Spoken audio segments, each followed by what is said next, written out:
রহিম obviously কাগজে কলমের অনেক ধরনের প্রতিকূলতা থাকে, অনেক ধরনের রিকোয়ারমেন্ট থাকে। আমরা অত্যন্ত আনন্দিত যে সফলভাবে সেগুলো সব পূরণ করা হয়েছে।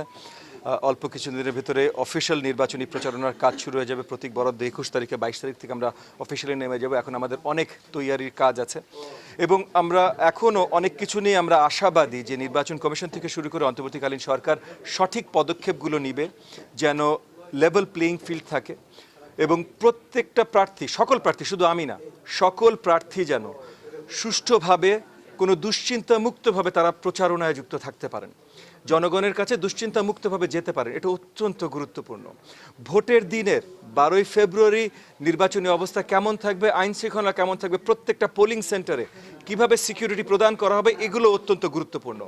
অনেকগুলো পরীক্ষা এখনও নির্বাচন কমিশন এবং অন্তর্বর্তীকালীন সরকারের পাশ করা বাকি আছে। আমরা আশা রাখছি তারা পাশ করবেন। পাশ করবার জন্য যতখানি সহযোগিতা আমাদের তরফ থেকে দরকার, বিএনপি রাজনৈতিক দল থেকে দরকার, সব জায়গা থেকে আমরা তাদের পাশে থাকব, তাদের জন্য কাজ করব। কিন্তু আমরা স্বচ্ছ, সুন্দর একটা ফেয়ার নির্বাচন দেখতে চাই।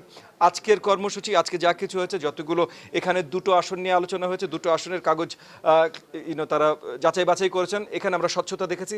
এই ধরনের স্বচ্ছতা আমরা সব জায়গায় দেখতে চাই। একই সাথে ঢাকা 13 আসনে আমার যত প্রতিদ্বন্দ্বীরা আছেন এবং পুরো বাংলাদেশে যারা দাঁড়িয়েছেন, সকলের জন্য শুভকামনা। সবাই যেন সুন্দর সুষ্ঠুভাবে এই নির্বাচনে আমরা প্রতিযোগিতা করতে পারি।